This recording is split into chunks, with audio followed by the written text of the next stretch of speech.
रात का समय था और गांव के लोग अपने घरों में बंद थे। लेकिन रवि नाम का एक निडर युवक इस डर से सहमत नहीं था। वह अपने दोस्तों मोहन और सुरेश के साथ बैठकर इस बात पर चर्चा कर रहा था। रवि जोश में। मुझे नहीं लगता कि कोई चुड़ैल वाकई में है। ये बस एक अफवाह है। सुरेश डरते हुए। मगर रवि, जो लोग गए थे वे कभी लौटे ही नहीं। हो सकता है कि ये सच हो। मोहन उत्सुकता से। अगर हमें इसका सच जानना है तो हमें जंगल जाना ही होगा। तीनों दोस्तों ने तय किया कि वे आधी रात को जंगल में जाएंगे और पता लगाएंगे कि वहां क्या हो रहा है। जैसे ही घड़ी ने रात के 12 बजाए, तीनों दोस्त धीरे धीरे गांव से बाहर निकले और जंगल की ओर बढ़ने लगे। चारों ओर घना अंधेरा था और हवा में अजीब सी सरसराहट थी। सुरेश कांपती आवाज में। मुझे बहुत डर लग रहा है। हमें वापस चलना चाहिए। रवि मुस्कुराते हुए। अरे डरपोक, अगर कुछ दिखा तो हम भाग सकते हैं। लेकिन तभी हवा में एक अजीब सी महक फैली और फिर एक डरावनी हंसी गूंजी। चुड़ैल भयानक आवाज में। हाँ, हाँ, हाँ, कौन आया है मेरे जंगल में? तीनों दोस्त सन्न रह गए। उनके सामने एक परछाई थी जिसकी लाल चमकती आंखें अंधेरे में जल रही थीं। चुड़ैल धीरे धीरे सामने आई। वह इतनी भयानक थी कि मोहन और सुरेश की चीख निकल गई।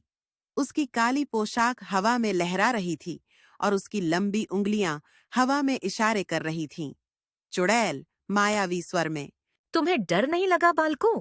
क्या तुम मेरे जाल में फंसने आए हो? रवि ने हिम्मत जुटाकर कहा। हम जानना चाहते हैं कि तुम कौन हो और क्यों लोगों को मारती हो। चुड़ैल अचानक हंस पड़ी। मैं तुम्हें मारना नहीं चाहती, लेकिन मैं श्रापित हूँ।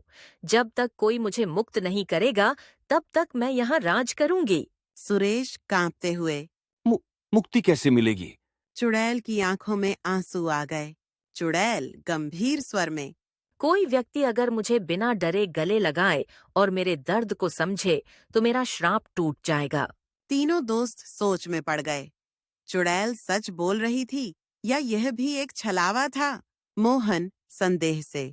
क्या होगा अगर तुम हमें धोखा दे रही हो? अगर मैं चाहूं तो अभी तुम तीनों की जान ले सकती हूँ, लेकिन मैं ऐसा नहीं करूंगी। मुझे बस मुक्ति चाहिए। रवि ने हिम्मत करके आगे बढ़ा और चुड़ैल के करीब आ गया। रवि मजबूत आवाज में। अगर तुम सच कह रही हो तो मैं तुम्हें मुक्त करने को तैयार हूँ। सुरेश और मोहन हैरान रह गए। चुड़ैल ने धीरे से अपनी बाहें फैलाईं। रवि ने एक गहरी सांस ली और डर को छोड़कर उसे गले लगा लिया। अचानक जंगल में एक तेज रोशनी हुई। चुड़ैल की काली पोशाक सफेद में बदल गई। उसके लाल आंखों में नमी आ गई और उसकी आवाज में मिठास आ गई। चुड़ैल कृतज्ञता से।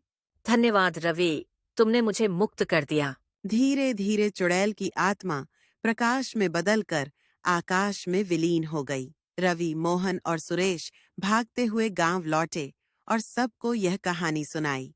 गांव वालों को अब यकीन हो गया कि वे अब सुरक्षित हैं। उस रात के बाद जंगल फिर से शांत हो गया।